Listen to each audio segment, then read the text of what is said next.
Amigos e amigas, sejam bem-vindos mais uma vez aqui no nosso canal Transparência Condominial.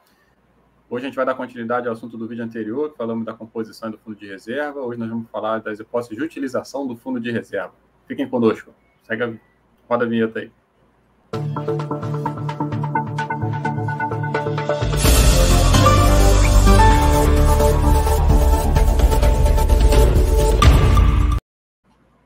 Olá, sejam todos bem-vindos mais uma vez ao canal Transparência Condominial. Não se esqueça de ativar o sininho e se inscrever, colocar suas dúvidas, sugestões. E falando em sugestões, a gente está fazendo agora os vídeos com slides, né?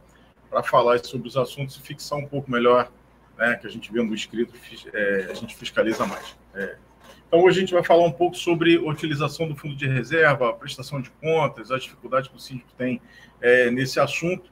E trazendo aí algumas situações, né? A gente tem no orçamento aprovado o fundo de reserva, aliás, a arrecadação do fundo de reserva e a utilização de todos os fundos aí, todas as contas. E aí aparece no meio do caminho algumas contas não previstas, né? Chamadas extraordinárias, que a gente hoje não é o foco do nosso vídeo, né? Falando que são contas extraordinárias, mas basicamente tudo que não está previsto aí.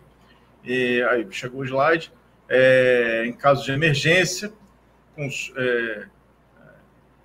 uma consulta ao Conselho Consultivo e a ratificação da Assembleia. Vou falar aí do item 1, que é esse uso em emergência.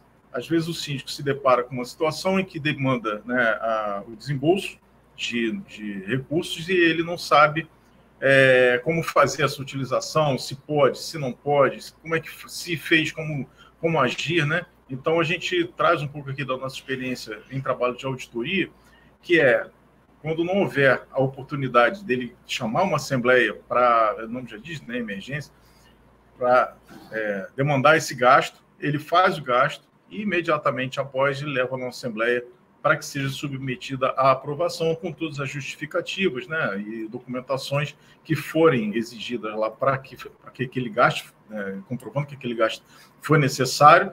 E certamente ele vai ter autorização da Assembleia, porque a gente está falando de situações em que não pode esperar quebra de um cano, estouro de uma caixa d'água, esgoto, parte elétrica, alguma coisa que não se esteja prevista. E demais obras, quando a gente está falando de obras, tanto de melhoria quanto de manutenção, que não as que estão programadas, precisa também ter um centro, né, de recurso. De onde vai sair esse recurso, né? Vou deixar o professor Arnaldo falar um pouco aí também, discorrer um pouco sobre o assunto, porque ele é polêmico, né? E é bem interessante.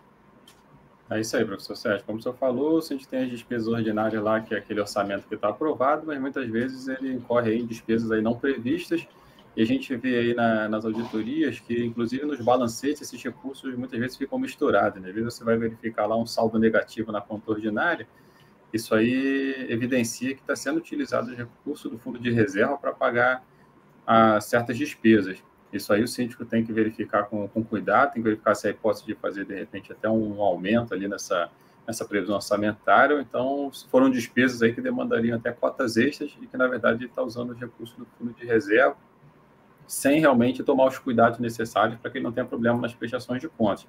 A gente verifica muito isso e acaba fazendo essas sugestões, né, como mostramos nos slides ali. A utilização deve ser, para fazer essa utilização, tem que ser consultado o Conselho Consultivo. Muitas convenções prevêem essa consulta ao Conselho Consultivo para autorizar o uso do fundo de reserva e também a ratificação em Assembleia posteriormente, dependendo aí da despesa, né, se a gente costuma chamar de despesas relevantes, né, se essas despesas aí ultrapassam ali a alçada do Conselho, a gente acaba sendo uma despesa excessiva, né, que é o que a gente chama, está tendo no Código Civil.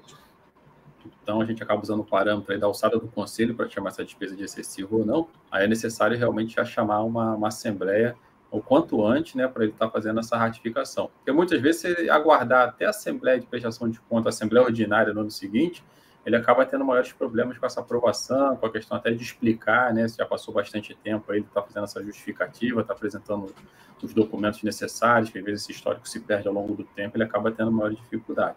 Então, a gente sempre recomenda que faça assim, o chamamento da Assembleia o quanto antes, para que isso seja ratificado e esse ponto já seja resolvido, para isso não ficar como um assunto aí de discussão na Assembleia Anual Ordinária. Exatamente. A gente vê que, às vezes, o síndico até esquece, né, de prestar conta sobre esse recurso. Acontece logo no início da gestão, ele demanda o gasto, até conversa com o Conselho Consultivo, pega lá a autorização, mas na Assembleia esquece de prestar conta desse recurso, porque se detém só nas contas ordinárias, né? E o fundo de reserva vai se deteriorando até que chama a atenção de alguém, e aí é um problema que, né, vai ser resolvido ou não numa oportunidade posterior. Acho que por hoje é isso, né, Arnaldo? A gente fica por aqui. O objetivo é trazer vídeos curtos com assuntos relevantes. E aí a gente pede para que deixem sugestões, perguntas, para que a gente possa aperfeiçoar o nosso método e trazer sempre informações relevantes e de importância para o mundo condominial. Até a próxima. É isso aí, professor Sérgio. Foi um prazer novamente. Até a próxima, pessoal.